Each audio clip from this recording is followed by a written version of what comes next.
Hello student, Thakur कृपाल सिंह दादी education group में आपका हार्दिक स्वागत है। मैं सुलभ दीक्षित आज आप सभी को क्लास 10th चैप्टर 2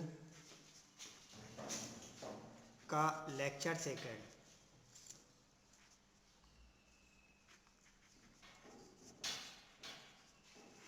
दे रहा हूँ। दर्पण का द्वारक। दर्पण का द्वारक क्या होता है?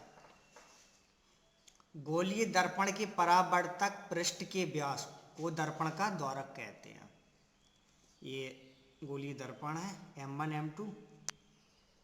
तो इसका ये फाइनल पॉइंट आपस में M1 से यहाँ पे हम जब जोड़ देंगे तो ये व्यास कहलाएगा। तो ये क्या कहलाता है? दर्पण का द्वारक। ये क्या है? दर्पण का द्वारक। मुख्य फोकस किसे कहते हैं? मुख्य अक्ष के समांतर। ये मुख्य अक्ष के समांतर चलने वाली गोलीय दर्पण में जो मुख्य अक्ष के समांतर जो प्रकाश किरणें चलती हैं, मुख्य अक्ष के समांतर चलने वाली गोलीय दर्पण में किरणें जिस बिंदु पर मिलती हैं या मिलती हुई प्रतीत होती हैं, गोलीय दर्पण का मुख्य फोकस कहलाता है। इसे कैपिटल F से प्रदर्शित करते हैं। ये गोलीय दर्पण है, ये मुख्य अक्ष के समांतर ये प्रकाश किरणें चली, इनका जब परावर्तन हुआ तो ये एक जगह पे इस पर मिली, इसको नाम दिया कैपिटल F। ये दर्पण का क्या कहलाएगा? मुख्य फोकस। इसमें देखिए ये प्रकाश किरणें चली,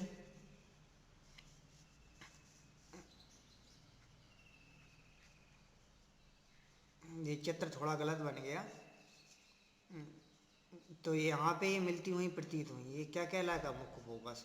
परावर्तन के बाद मिलती हुई प्रतीत हुई, अगर इन्हें पीछे की तरफ हम खींचेंगे तो यहाँ पे कुछ मिलेंगे। ये वक्रता केंद्र। फोकस दूरी। गोलीय दर्पण के ध्रुव तथा मुख्य फोकस के बीच की दूरी को हम क्या कहते हैं?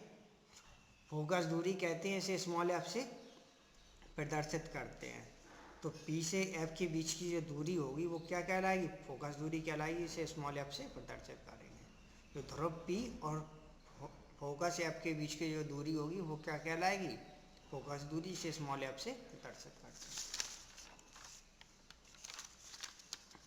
हैं। अगला पॉइंट है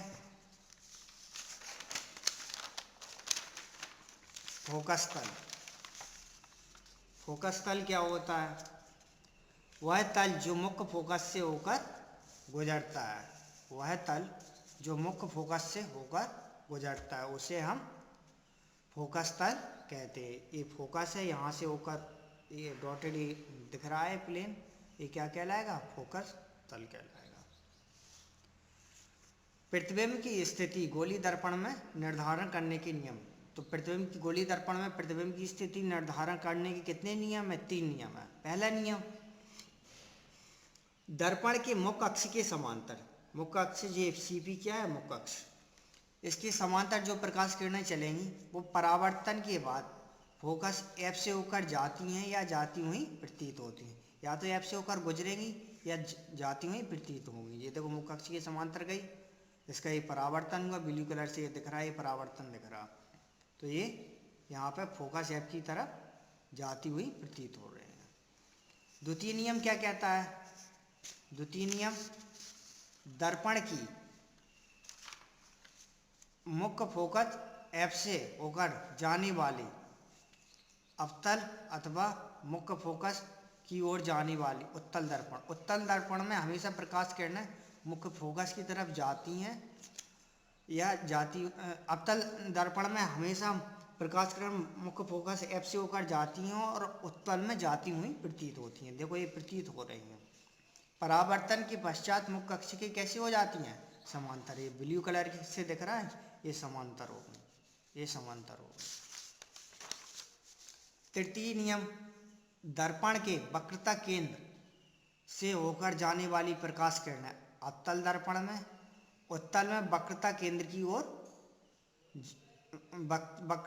की ओर आने वाली उत्तल दर्पण में प्रकाश की किरण दर्पण से परावर्तन के पश्चात अपने मार्ग से वापस लौट जाती है।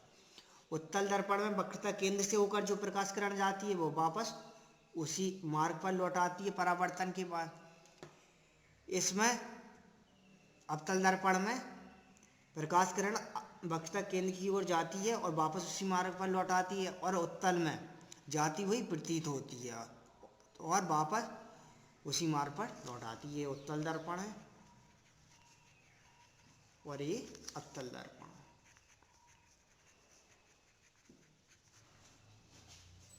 आज के लिए इतना ही, कल हम आपको फिर मिलेंगे। नेट